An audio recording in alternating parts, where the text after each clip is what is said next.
ஒரு கணவனை இழந்த ஒரு பெண் எழுத்தாளரை இந்த மாதிரி அம்மா வாமா உனக்கு தான் கணவர் இல்லைல்ல இதில் தான் நல்லா சம்பாதிக்கலாம் நல்லா ஜாலியாக இருக்கலாம் சொகுசாக இருக்கலாம் அப்படின்னு விபச்சாரத்துக்கு இவனும் காஞ்சிபுரத்தில் இருக்கக்கூடிய ஒரு அயோக்கிய ரிப்போர்ட்டரும் நம்ம ஃபோனில் கூப்பிட்டதை அந்த ஆடியோவை நீங்களே உங்க சேனல்ல லீக் பண்ணி நீங்க வாழ்க்கையை இழந்துட்டீங்க, உங்க ஹஸ்பண்ட் இறந்துட்டாரு, நீங்க இதுல ஜாயின் பண்றீங்களா, உங்களுக்கு நான் நல்ல ஆதரவும் தரேன், நல்லா இருக்கலாம், ஏன் இப்படி கஷ்டப்படுறீங்கன்னு சொன்னாரு. பொது கழிப்பிடங்கள்ல பாத்திருப்பீங்க, படம்லாம் போட்டு பேர்லாம் போட்டு ரொம்ப அருவருக்கத்தக்க ஆபாசமான எழுதியிருப்பாங்க, செக்ஸியாலாம் எழுதியிருப்பாங்க. அதே மாதிரி எழுதக்கூடிய வேலையை தான் சவுக்கு சங்கரோட வேலை. பெண்களை பத்தி இவர் இவ்வளவு தூரம் பேசுறாருல, அவருடைய சொந்த வாழ்க்கையில கொஞ்சம் எடுத்து பார்ப்போம். அவருடைய மனைவி, முன்னாள் மனைவி இந்த மாதிரி சங்கர் குடிச்சிட்டு என்னை அடிக்கிறது துன்புறுத்துறதுதான் வேலையா வச்சிருப்பான். அவன் ஒரு ஃப்ராடு, அவன் ஒரு 420, அவன் ஒரு துரோகி. பெத்த பையனையே நீ பாத்துக்காத ஒரு நபரு, கட்டின மனைவியை வீட்டை விட்டு அடிச்சு துரத்தின ஒரு நபரு, உன் வீட்டுல உள்ள பெண் மீதே ஒரு வன்முறையை கட்டவிழ்த்து விட்டுட்டு நீ என்னடா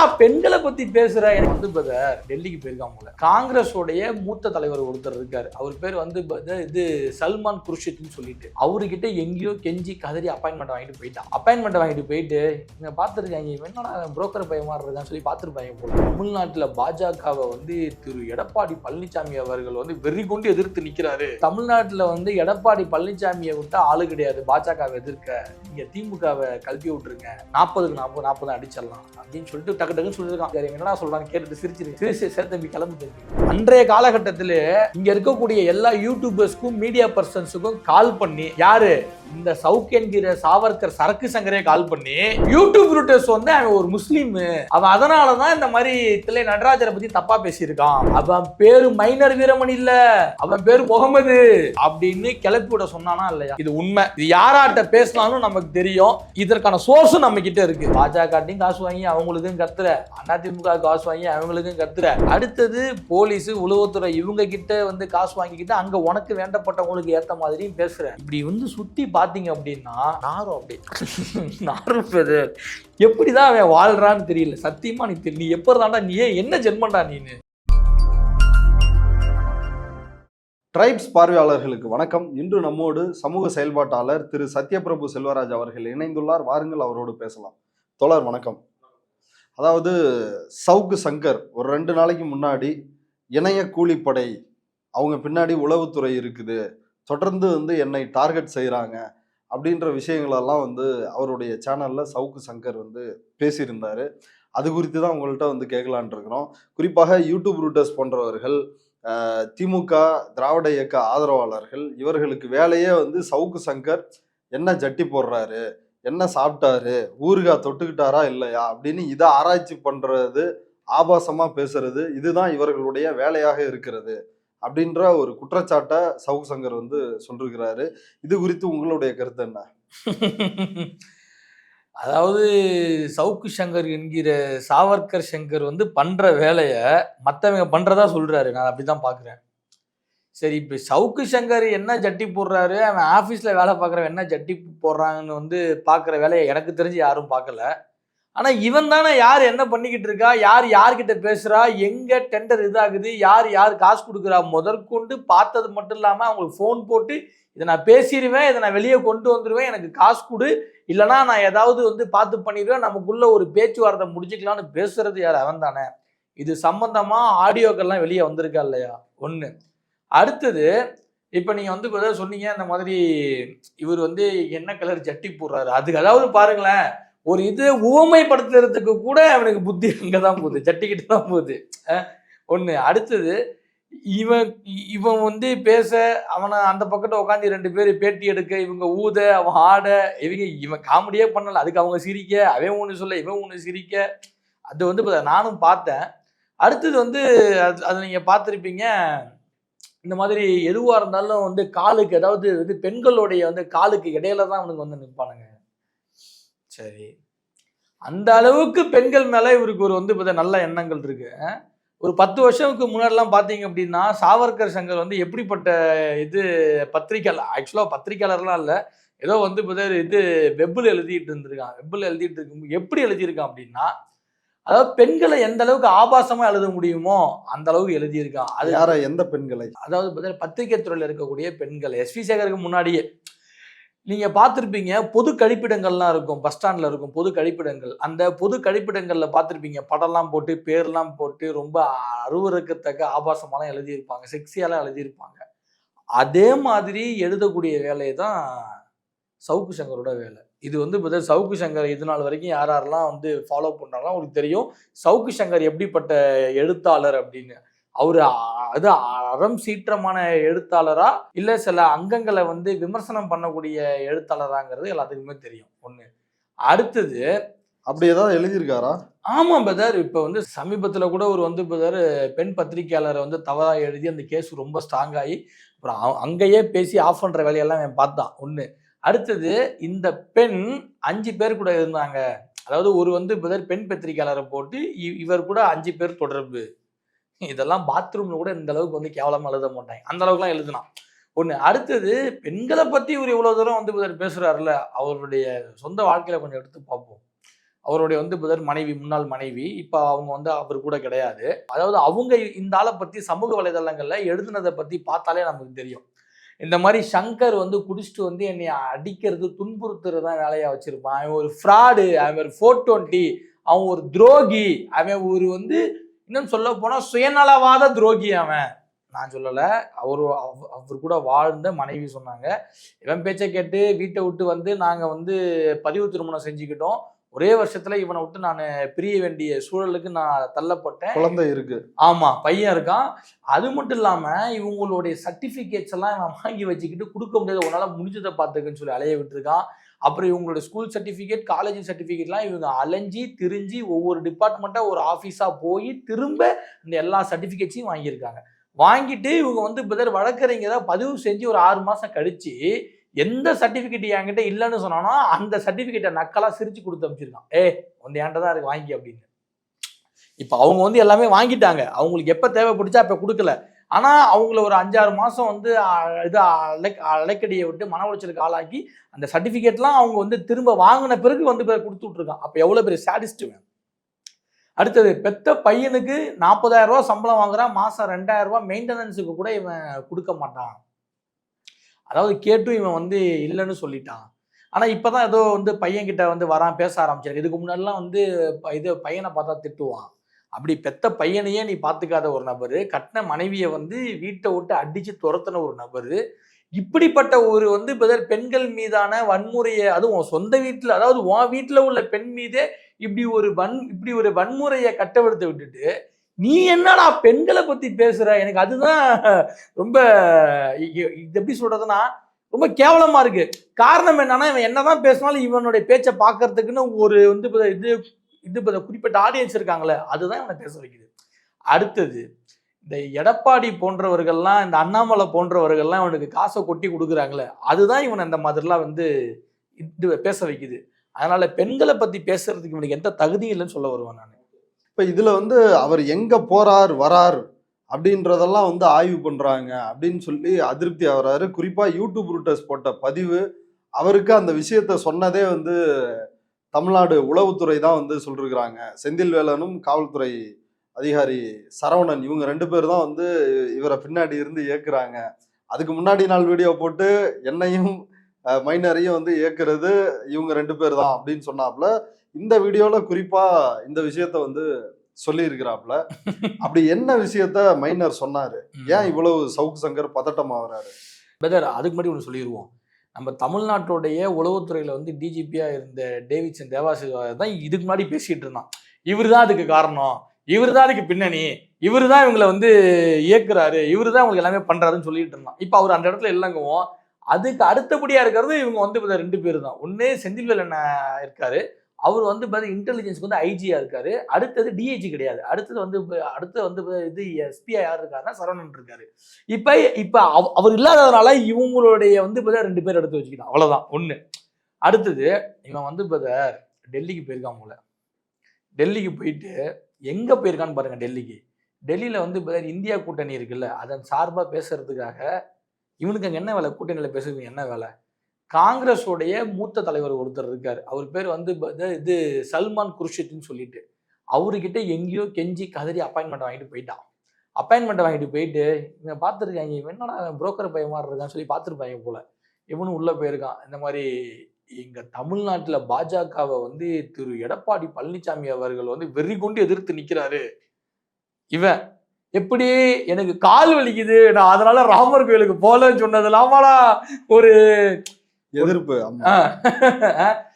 அப்படி அதாவது எங்க தமிழ்நாட்டுல வந்து எடப்பாடி பழனிசாமியை விட்டா ஆளு கிடையாது பாஜகவை எதிர்க்க. நீங்க திமுகவை கழட்டி விட்டுருங்க, நீங்க வந்து அதிமுக உள்ள சேர்த்துக்கோங்க, 40க்கு 40 அடிச்சிடலாம் அப்படின்னு சொல்லிட்டு டக்கு டக்குன்னு சொல்லியிருக்கான். அதிகபட்சம் வந்து 3 நிமிஷம் பேசியிருக்கான் போல. பேசுனது அவர் நல்லா சத்தம் போட்டு சிரிச்சிருக்காரு. என்னடா சொல்றான்னு கேட்டுட்டு சிரிச்சிருக்கேன். சிரிச்சு சரி தம்பி கிளம்பு தம்பிட்டாங்க. அவ்வளவுதான். ஓகே, அவ்வளவுதான். இந்த விஷயம் வந்து உளவுத்துறை சொல்லி தான் இவருக்கு வந்து தெரியணுமா, மைனருக்கு தெரியுமா? நான் கேட்கிறேன், ஏன்னா நீ மட்டும் எனக்கு அங்க சோர்ஸ் இருக்காங்க, இங்க சோர்ஸ் இருக்காங்க, பாத்ரூம்ல சோர்ஸ் இருக்காங்க நீ சொல்றல்ல, ஏன் உனக்கு மட்டும் தான் சோர்ஸ் இருக்கணுமா? ஏன் இந்த பக்கம் இருக்கக்கூடிய வந்து இது எனக்கோ உங்களுக்கோ இல்ல இந்த வந்து ட்விட்டர் போட்ட மைனருக்கோ வந்து சோர்ஸ்லாம் இருக்கக்கூடாதா? நான் கேட்குறேன். எனக்கு அப்ப நீ சொன்னா அது உனக்கு ஒருத்தங்க சொல்றது சோர்ஸ், இந்த பக்கம் நம்ம பேசினா இவங்களுக்கு போலீஸ் போட்டு கொடுக்குறாங்க, உளவுத்துறை போட்டு கொடுக்குறாங்க. என்னடா டி ஒண்ணு. இன்னொன்னு, காவல்துறை உளவுத்துறையுடைய உண்மையான கைக்கூலி யாருன்னா அது யார்? நீ தானே. ஓகே, எப்படி சொல்றீங்க? ஸ்டெர்லைட் விஷயத்துல எடுத்துக்கோங்க. அடுத்தது நம்ம வந்து கள்ளக்குறிச்சியில வந்து ஒரு வந்து பள்ளி மாணவி வந்து மர்மமான முறையில இறந்து போனாங்க. நீங்க அதை எடுத்துக்கோங்க. அடுத்தது ராம்குமாரோடைய வந்து கொலை வழக்கு, சுவாதி கொலை வழக்குல இருக்கக்கூடிய வந்து இது சுவாதி கொலை வழக்கு. அடுத்தது ராம்குமாரோடைய வந்து கொலை வழக்குல எடுத்துக்கோங்க.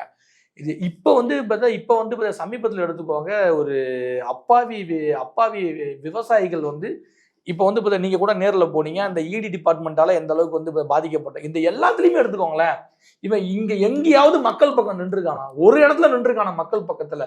போலீஸோட ஸ்டாண்ட் எதுவோ அதான் பேசுவான், இந்த பக்கத்து ஈடியோட ஸ்டாண்ட் எதுவோ அதுதான் பேசுவான். ஆதிக்க வர்க்கத்துக்கும் அதிகார வர்க்கத்துக்கு மட்டும் தான் நிற்பான். இந்த பக்கத்து சாமானிய ஒடுக்கப்பட்ட மக்கள் மீது நின்றுக்கவே மாட்டான். இவன் பேசுறான் பாருங்க மத்தவங்களை, அதுதான் வேடிக்கையா இருக்கு.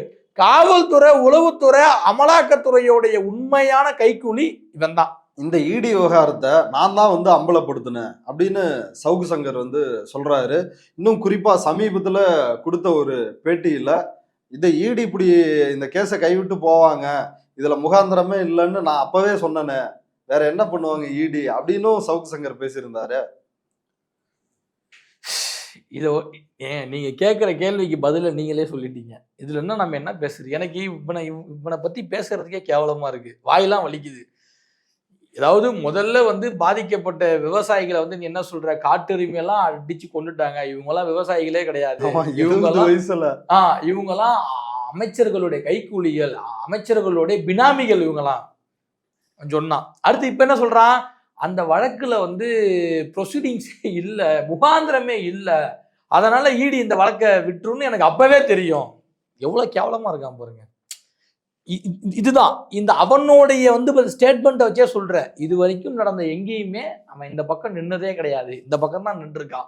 ஆனா இவன் வந்து மத்தவங்கள சொல்றான், இவங்களை இயக்குறது காவல்துறை, இவங்களை இயக்குறது அரசாங்கம், இவங்களை இயக்குறது உளவுத்துறை, இதை பண்றதெல்லாம் இவன் தான். யூடியூப் ரூட்டர்ஸ் சேனலை நடத்தி வரும் மைனர் வீரமணி அவர்கள், அவர் வந்து நடராஜர் அவரை வந்து இழிவா பேசிட்டாரு, அவரை இப்போது வரைக்கும் தமிழ்நாடு அரசு வந்து ஏன் கைது செய்யல, அதான் சொன்ன பாத்தீங்களா, ஆபாசமா பேசுறவங்களுக்கு இந்த அரசு ஆதரவா இருக்குது அப்படின்னு ஒரு விஷயத்த சவுக்கு சங்கர் சொல்றாரு.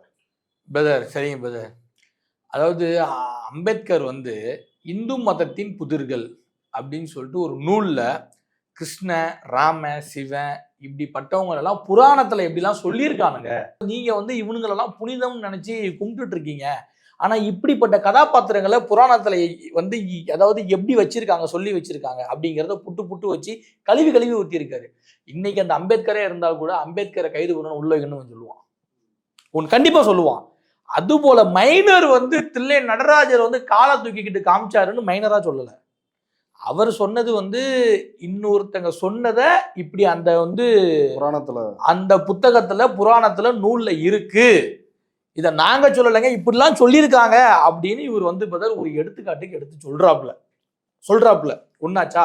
அடுத்தது இந்த பாஜக பண்ற வேலையை இவன் அன்னைக்கே பார்த்திருப்பான். இது உங்களுக்கு தெரியுமா என்னன்னு எனக்கு தெரியல. அன்றைய காலகட்டத்தில் இங்க இருக்கக்கூடிய எல்லா யூடியூபர்ஸ்க்கும் மீடியா பர்சன்ஸுக்கும் கால் பண்ணி, யாரு இந்த சவுக் என்கிற சாவர்கர் சரக்கு சங்கரே கால் பண்ணி, யூடியூப் ரூட்டர்ஸ் வந்து அவன் ஒரு முஸ்லீமு, அவன் அதனாலதான் இந்த மாதிரி தில்லை நடராஜரை பத்தி தப்பா பேசியிருக்கான். அவன் பேரு மைனர் வீரமணி இல்ல, அவன் பேரு முகமது அப்படின்னு கிளப்பி விட சொன்னானா இல்லையா? இது உண்மை. இது யாராட்ட பேசினாலும் நமக்கு தெரியும். இதற்கான சோர்ஸும் நம்ம கிட்ட இருக்கு. இது யார் பண்ற வேலை? ஒரு காலத்துல நான் பண்ண வேலை.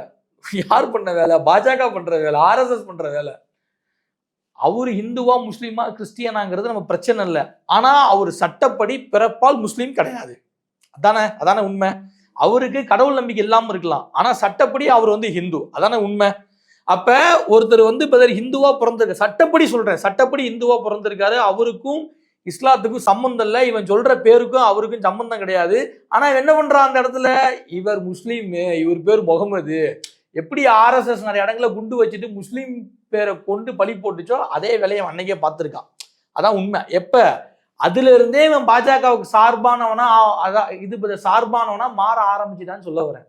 ஒண்ணு. அடுத்தது, இப்ப வந்து இப்ப மைனர் வந்து தில்லை நடராஜர் காலை தூக்கிட்டு சொன்னாரு, இவன் வந்து இப்ப சொல்றான்ல, பேசுறதுக்கே இவனுக்குலாம் அருகதை இல்லாம. ஏன்னா அது வந்து மைனரோட வார்த்தை இல்லை, அந்த வார்த்தை இன்னொருத்தரோட வார்த்தை. இவன் அவளை பேசுறானே, இந்த மாதிரி ஆபாசமா பேசுறாங்க, கொச்சையா பேசுறாங்கன்னு. ராசா இருக்காருல்ல, அவங்க அப்பாவை பத்தி ஒண்ணு சொல்லியிருக்கான். அதை வந்து நீங்களும் படிச்சிருப்பீங்க. ராசா வந்து அதாவது ஆண்டிமுத்து மட்டும் நைட்டு 12 மணிக்கு அன்னைக்கு நைட்டு படத்துக்கு போயிருந்தாருன்னா ராசா வந்து இது பிறந்திருக்க மாட்டாரு. அவரு பிறக்காம இருந்திருந்தா இவ்வளவு பெரிய ஊழல் நடக்காம இருந்திருக்கும், இவ்வளவு பெரிய பிரச்சனை வராம இருந்திருக்கும். இதோட நைட் அவர் இல்லாம இருந்தா இவர் பிறந்திருக்க மாட்டாருன்னா எவ்வளவு கேவலமான வார்த்தை அது. ஒண்ணு. அடுத்தது, அதுதான் ஊழலே இல்லைன்னு சொல்லிட்டு வந்து கோர்ட்டு சொல்லிருச்சு. கோர்ட்டு பல வருஷமா எவிடன்ஸை கொண்டு வாங்கடா கேட்டு எவனும் எவிடன்ஸை போயிட்டு ஒப்படைக்கலைங்கிறதான் வாதமே. நம்ம அதுக்குள்ளே போல இல்ல, நம்ம அதுக்குள்ள கூட போல. ஆனா அவங்க அப்பா அன்னைக்கு வராம இருந்திருந்தா ராசா அன்னைக்கு பிறந்திருக்க மாட்டாருன்னு சொன்னவன் யாரு? நீ தானே சொன்ன. இப்ப நீலாம் வந்து மைனரை பத்தி பேசுறதுக்கு தகுதியே இல்லைன்னு சொல்ல வருவாங்க. இப்படி ராசாவுடைய பிறப்ப அவங்க அப்பாவை தவறா பேசுற அன்னைக்கே இவனை ரோட்ல விட்டு அடிச்சிருந்தா, செருப்பாலே அடிச்சிருந்தா, இவன் இன்னைக்கு இந்த மாதிரி வந்து பேச மாட்டான்னு நான் சொல்லுவேன். அடுத்து, இப்ப சமூக வலைதளத்துல கிளாம்பாக்கம் பஸ் ஸ்டாண்ட்ல இருந்த ஒரு கோயில், அதை வந்து அகற்றினது குறித்து சவுக்கு சங்கர் பதிவிட்டு இருக்கிறாரு. இந்துக்களுக்கு எதிராக நடந்துக்குதா, கோயிலை எப்படி நீங்க அகற்றலாம் அப்படின்ற ஒரு கேள்வியே சவுக்கு சங்கர் கேட்டிருக்கிறாரு. இந்துக்களுக்கு எதிரான அரசு பார்த்தேன். இந்துக்களுக்கு எதிரான அரசு. பெதர், இந்த கிளாம்பாக்கம் பஸ் ஸ்டாண்டுக்கு யார் ஸ்கெட்ச் போட்டா? இது எந்த ஆட்சியில ஒதுக்கப்பட்டது? அதிமுக ஆட்சியில இப்போதைக்கு இவங்களுக்கு வந்து பதர் வளர்ப்பு தந்தையா இருக்கக்கூடிய எடப்பாடி பழனிசாமி வந்து ஆட்சியில் இருக்கும் பொழுது போடப்பட்ட ஸ்கெட்சு. அப்போ வந்து ஒதுக்கப்பட்ட திட்டம் என்ன திட்டம்னா, கிளாம்பாக்கத்தில் இருக்கக்கூடிய அந்த பஸ் ஸ்டாண்டு திட்டம். அப்போவே அங்கே வந்து கோவில் கட்டணுங்கிற ஒரு வந்து ஸ்கெட்சை உள்ளே கொண்டு வந்துட்டானுங்க. அந்த கோவிலுக்கான வேலையும் செஞ்சுட்டானுங்க. இதெல்லாம் அதிமுக ஆட்சியில் போடப்பட்ட ஒரு விஷயம். ஒன்று. செகண்டு, இன்னைக்கு நம்ம நாட்டில் வந்து அதாவது இன்னைக்கு நம்ம நாட்டில் வந்து பார்த்தீங்கன்னா பல்வேறு மதத்தை சார்ந்தவங்க இருக்காங்க. அப்போ ஒரு பொது இடம், இப்போ வந்து பஸ் ஸ்டாண்டுங்கிறது, பேருந்து நிலையம்ங்கிறது பொது இடம். உங்களுக்கும் சொந்தம், எனக்கும் சொந்தம், நம்ம எல்லாரும் போகக்கூடிய இடம். அங்கே ஒரு மதம் சார்ந்த கோவில் மட்டும் இருக்கிறது தவறு. வச்சா எல்லாத்தையுமே வைக்கணும். இப்போ எல்லாத்தையும் வச்சோம்னா பாதி பஸ் ஸ்டாண்ட் அதுக்கே போயிடும். அப்போ எல்லாத்தையும் வைக்க முடியாது. அப்போ என்ன பண்ணணும்? அப்போ எதுவுமே வந்து வைக்கக்கூடாது அப்படிங்கிறது ரூலு. இது வந்து ரொம்ப வருஷமாவே இந்த வந்து சட்டம் இருக்கு. சுற்றறிக்கை வந்து இவரு அண்ணாதுரை அவர்கள் வந்து சிஎம்ஆ இருக்கும் பொழுது இதன் சார்ந்து வந்து சுற்றறிக்கைலாம் ஏதாவது இதன் சார்ந்து சுற்றறிக்கைலாம் விட்டுருக்காங்க. அது அப்பையிலேருந்து இப்போ வரைக்கும் இருக்கு. இப்போ பாஜக மாதிரி பேசுறான் பாத்தீங்களா, கோவிலை அடிக்கிறீங்க, நீங்க வந்து இந்து மக்களுக்கு விரோதமான அரசு. இந்த ஸ்கெட்சு போட்டதே, இந்த திட்டத்தை ஒதுக்குனதே அதிமுக ஆட்சி தாண்டா. ஒண்ணு. இன்னொன்னு, இப்படி வந்து எல்லாம் இருந்தா எல்லா மதம் சம்பந்தமாவும் அங்க இருக்கணும். அப்படி இல்லைன்னா அதை ஒதுக்கத்தான் செய்வாங்க. அதாவது எடப்பாடி பழனிசாமியே சிஎம் இருந்தாலும் அங்க உள்ள கோவிலை வந்து தூக்கி தான் இருக்கணும். இதான் ரூலு. இது தெரியாத பாஜக காரன் மாதிரி பாத்தியா இந்து மக்களுக்கு ஆபத்து, பாத்தியா இந்து கோவில் இடிக்கிறாங்க, பாத்தியா அப்ப திமுக வந்து இந்து மக்களுக்கு எதிரானவங்க. நீ நியாயமான விஷயத்தை பத்தி பேசு. இந்த விஷயம் ஒரு விஷயமே கிடையாது. நீங்க ஒவ்வொன்றிலையும் பார்க்கலாம், பாஜகவோட முகம் அப்படியே வந்து போகும். இது ஒரு படம் பார்த்தீங்கன்னா, சந்திரமுகி படத்துல அப்பப்ப ஜோதிகாவுடைய ஃபேஸ்ல சந்திரமுகி வந்து இது அதாவது சந்திரமுகி வந்து போவாங்க. அது போல இவனுடைய மூஞ்சில அடிக்கடி பாருங்க பாஜக வந்து போகும். பதர், இவ்வளவு வேணாம் பதர். உங்க சேனல்ல நீங்களே வந்து வெளியிட்டு இருக்கீங்க. ஒரு கணவனை இழந்த ஒரு பெண் எழுத்தாளரை இந்த மாதிரி, அம்மா வாமா, உனக்கு தான் கணவர் இல்லைல்ல, இதில் வந்தால் நல்லா சம்பாதிக்கலாம், நல்லா ஜாலியாக இருக்கலாம், சொகுசாக இருக்கலாம் அப்படின்னு விபச்சாரத்துக்கு இவனும் காஞ்சிபுரத்தில் இருக்கக்கூடிய ஒரு அயோக்கிய ரிப்போர்ட்டரும் நம்ம ஃபோனில் கூப்பிட்டதை அந்த ஆடியோவை நீங்களே உங்கள் சேனலில் லீக் பண்ணியிருந்தீங்க, ரிலீஸ் பண்ணியிருந்தீங்க. பல பேரை ஏமாத்தி இங்க ஒருத்தர் குமுதம்மா சன் டிவில ஒருத்தர் இருக்காரு வெங்கடேசன், ஏழுமலை வெங்கடேசன். அவர் இந்த மாதிரி நான் நடத்திட்டு இருக்கிறேன், பெண்களுக்காக நடத்திட்டு இருக்கேன், சங்கரும் இதுல என் கூட கூட்டாளியா இருக்கிறாரு, நீங்க இதுல சேர்றீங்களான்னு சொன்னாரு. இந்த மாதிரி ஒரு கெட்ட தொழில் நாங்க பண்ணிட்டு இருக்கோம், அவங்களுக்கு வாழ்க்கை தர மாதிரி பண்ணிட்டு இருக்கோம், அவங்களுக்கு ஏஜென்ட்டா இருக்கோம் அப்படின்னு ஏழுமலை வெங்கடேசன் சொன்னார். நாங்க 2 பேரும் இருக்கோம்மா அதுல, நீங்க வாழ்க்கையை இழந்துட்டீங்க, உங்க ஹஸ்பண்ட் இறந்துட்டாரு, நீங்க இதுல ஜாயின் பண்றீங்களா, உங்களுக்கு நான் எல்லா ஆதரவும் தரேன், நல்லா இருக்கலாம், ஏன் இப்படி கஷ்டப்படுறீங்கன்னு சொன்னாரு. ஐயா நானே மத்த இடத்துல நடந்தா நான் புடிச்சு கொடுப்பேன், ஓகேங்களா, நானே கம்ப்ளைண்ட் பண்ணுவேன், இந்த இடத்துல விபச்சாரம் நடக்குதுன்னு கம்ப்ளைண்ட் பண்ணுவேன்.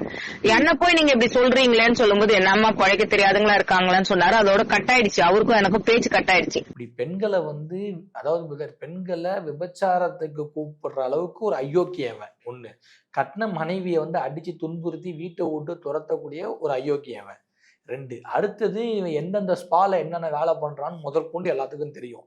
அது உன் பர்சனல் தான். இவன் கூட பேசுறான், எங்களுடைய பர்சனலை பத்தி பேசுறாங்க. பர்சனல் நீ மட்டும் சம்மந்தப்பட்டிருந்தா பர்சனல் தம்பி, நீ அங்கிருந்து ஒரு 5 பேர்த்துக்கு அங்கிருந்து சப்ளை பண்றல்ல, அது பர்சனல் ஆகாது, அது அங்க அஃபென்ஸ் ஆயிடுது. அப்ப அந்த அஃபென்ஸை பேசதான் செய்வோம் ஒண்ணு. அடுத்தது பாஜகட்டையும் காசு வாங்கி அவங்களுக்கும் கத்துற, அதிமுக காசு வாங்கி அவங்களுக்கும் கத்துற, அடுத்தது போலீஸ் உளவுத்துறை இவங்க கிட்ட காசு வாங்கிக்கிட்டு அங்க உனக்கு வேண்டப்பட்டவங்களுக்கு ஏத்த மாதிரியும் பேசுற. இப்படி சுத்தி பாத்தீங்க அப்படின்னா நாரும் அப்படி நாரும் பிரதர், எப்படிதான் அவன் வாழ்றான்னு தெரியல சத்தியமா. நீ எப்பதாண்டா, நீ என்ன ஜென்மண்டா நீனு, சீரியஸா கேட்குறேன். என் மேல நீ வழக்கு போறதா இருந்தா தாராளமா வழக்கு போடு, அது தப்பே இல்லை. நீ எப்படிதான் வாழ்ற, நீ உன் கூட இருக்கவங்களாம் எப்படிதான் வாழ்றான், உன் பக்கத்துல தான் நாரலையா, உன்னைய பத்தி பேசுற எனக்கே நாருது, முடியல பிரதர், ரொம்ப ரொம்ப கேவலமா இருக்கு. இப்போ அதாவது ஒரு மனுஷன் ஒரு தப்பான தொழிலை செய்யலாம், செய்யறது எல்லாமே தப்பான தொழிலா ஒருத்தன் பண்றானா அவனுக்கு என்ன சொல்றது, நம்ம அவனை என்ன பண்றதுன்னே எனக்கு தெரியல. எனக்கு இவ்வளவு நேரம் எங்களுடைய ட்ரைப்ஸ் பார்வையாளர்களுக்காக நேரத்தை ஒதுக்கி பல்வேறு கருத்துக்களை பகிர்ந்துட்டதுக்கு மிக்க நன்றி. Thank you brother.